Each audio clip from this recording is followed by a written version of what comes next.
अस्सलाम वालेकुम। In this lecture we will discuss unit number 7 the self. इसका part 2 हम डिस्कस करने जा रहे हैं, maintaining and enhancing self esteem. Because इससे पहले हमने पढ़ा था कि व्हाट इज़ सेल्फ इस्टीम। अब हम पढ़ रहे हैं कि इसको मेंटेन कैसे करना है और इन्हेंस कैसे करना है। Because it is so important to have self esteem, we naturally try to get and maintain it. One way is to be successful at what we do. जो भी हम करते हैं उस पर अगर हम सक्सेसफुल होते हैं तो हमारी सेल्फ इस्टीम जो है वो मेंटेन रहती है। When we get a good grade on a test, perform well in a sports match और get a date with someone that we really like, our self esteem naturally rises. जब हम कुछ भी अच्छा करते हैं तो हमारी सेल्फ इस्टीम बढ़ जाती है। One reason that most people have positive self-esteem is because we are generally successful at creating positive lives. जब हम किसी चीज़ को पॉजिटिवली क्रिएट करने में कामयाब होते हैं तो हमारी सेल्फ इस्टीम पॉजिटिव हो जाती है। When we fail in one domain, we tend to move on until we find something that we are good at. अगर हम किसी चीज़ में फ़ेल हो जाते हैं तो हम एक ऐसी चीज़ तलाश करने की कोशिश करते हैं जिस पे हम अच्छे होते हैं। Most of us realise that we can not hang out with the most attractive person on campus, and so we generally don't set ourselves up for failure by trying to. We don't always expect to get the best grade on every test or to be the best player on the team. Therefore, we are not surprised or that hurt when these things don't happen. In short, we feel good about ourselves because we do a pretty good job at creating decent lives. किसी भी चीज़ के लिए हम कुछ positive करते हैं, उसका result अच्छा निकलता है तो it enhances our self-esteem. We use self-presentation to increase our state and self-esteem.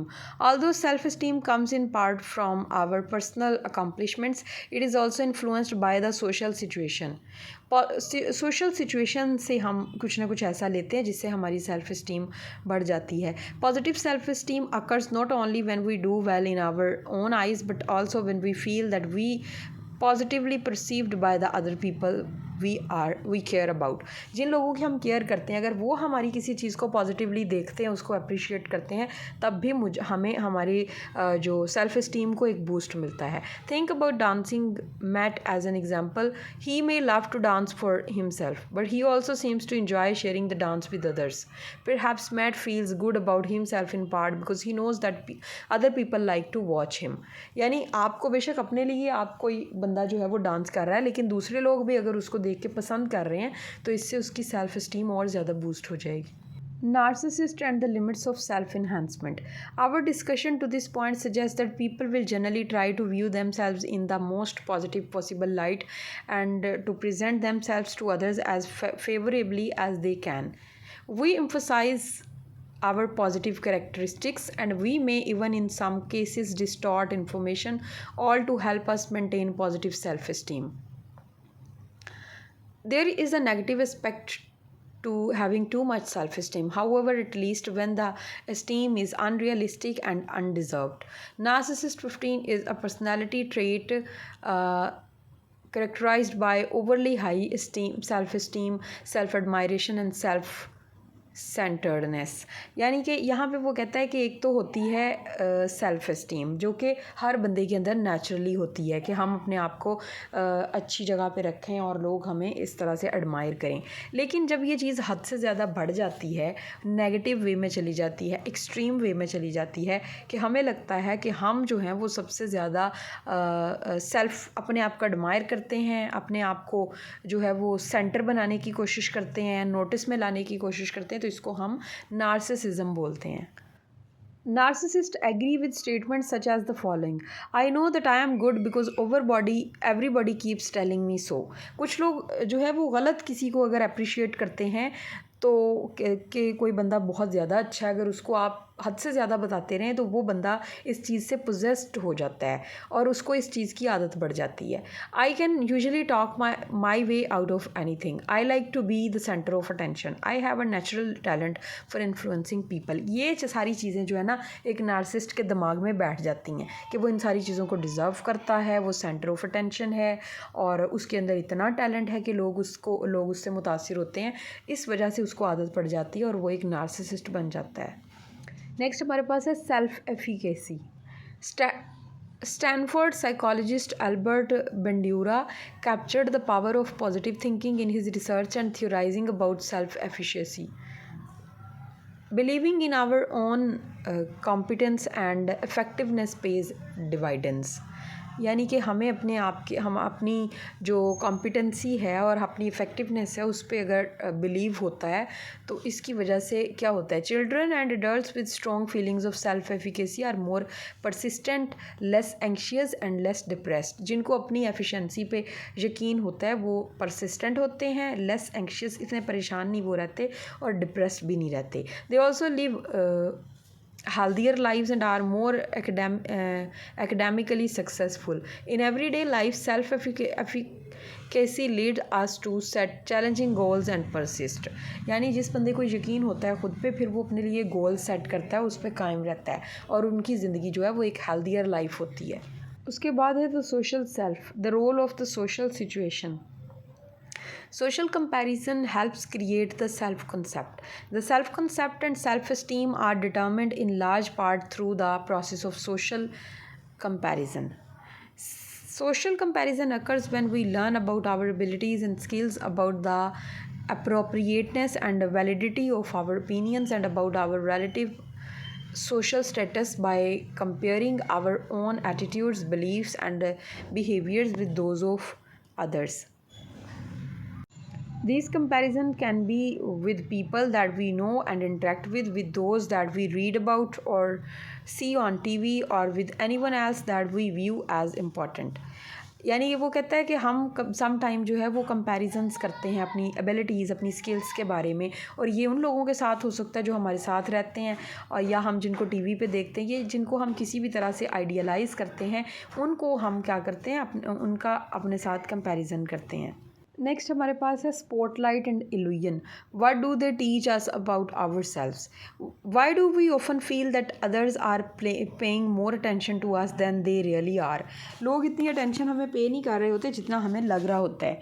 The spotlight effect means seeing ourselves at center stage, thus initiatively overestimating the extent to which others attention is aimed at us. यानी कि हम समझते हैं कि हर बंदा जो है वो हमारी तरफ अटेंशन दे रहा है और हम इसको ओवर एस्टिमेट कर जाते हैं अपनी पर्सनैलिटी को. तो ये अपने आप को स्पॉटलाइट में रखना जो है असल में एक इल्यूजन होता है, एक धोखा होता है, असल में ऐसा कुछ भी नहीं होता. Social comparisons. How do we decide if we are rich, smart, or short? One way is through social comparisons. Others help define the standard by which we define ourselves as rich or poor, smart or dumb, tall or short. We compare ourselves with them and consider how we differ. Social comparisons explain why high school students tend to think of themselves as better students if their peers are only average, and how self-concept can be threatened after graduation when a student who excelled in an average high school goes on to an academically selective university. The big fish is no longer in a small pond. हम अपने साथ रहने वाले लोगों को देखते हैं और फिर एक एवरेज स्टैंडर्ड कायम करते हैं. मे बी हमें ना पता हो कि हम स्मार्ट नहीं हैं, हम पुअर हैं, या हम टॉल नहीं हैं, वी आर शॉर्ट. लेकिन जब हमारे पास कोई लंबा बंदा गुजरेगा तो we will definitely feel that we are short. और जब कोई बंदा अमीर होगा तो उसकी अमारत से हमें ये फ़ील होगा कि वी आर पुअर. तो हम सोसाइटी में इस तरह लोगों के साथ अपने कंपैरिजन्स करते हैं. स्कूल्स में भी अपने ग्रेड्स के साथ लोगों के साथ हम कंपैरिजन करते हैं, और इस तरह से हमें पता चलता है कि कौन सी चीज़ों में हम पीछे हैं और कौन सी चीज़ों में हम आगे हैं. उसके बाद individualism is the concept of giving priority to one's own goals over group goals and defining one's identity in terms of personal attributes rather than group identifications. While collectivism is giving priority to the goals of one's group, family और work group and defining one's identity accordingly. अगर हम किसी group में काम कर रहे हैं और हम सिर्फ अपना सोच रहे हैं, अपने आप को प्रायोरिटी दे रहे हैं, तो ये इंडिविजुअलिज़म है, इनफरादियत. और अगर हम पूरे ग्रुप का फ़ायदा इंटरेस्ट सोचते हैं, उसके लिए काम करते हैं, तो फिर इसको कलेक्टिविज़म बोलेंगे, इज्तमाइयत. दूसरी जो नेक्स्ट हमारे पास टॉपिक है वो है other people's judgments. When people think well of us we think well of ourselves. जब लोग हमारे बारे में अच्छा सोच रहे होते हैं तो हम भी अपने बारे में अच्छा सोच रहे होते हैं। Children whom elders label as gifted hard working और helpful tend to incorporate such ideas into their self concepts and behaviours. बच्चों को जब हम लेबल करते हैं कि वो अच्छे हैं, उनके अंदर कोई क्वालिटीज़ हैं, वो हार्ड वर्किंग हैं, तो उनके अंदर ज़्यादा चांसेस होते हैं कि वो अपना बिहेवियर उसी तरह से अपना लें। If racial minority students feel threatened by negative stereotypes of their academic ability और women feel threatened by low expectations for their math and science performance that may disidentify with those realms rather than fight such prejudgments, they may identify their interests elsewhere।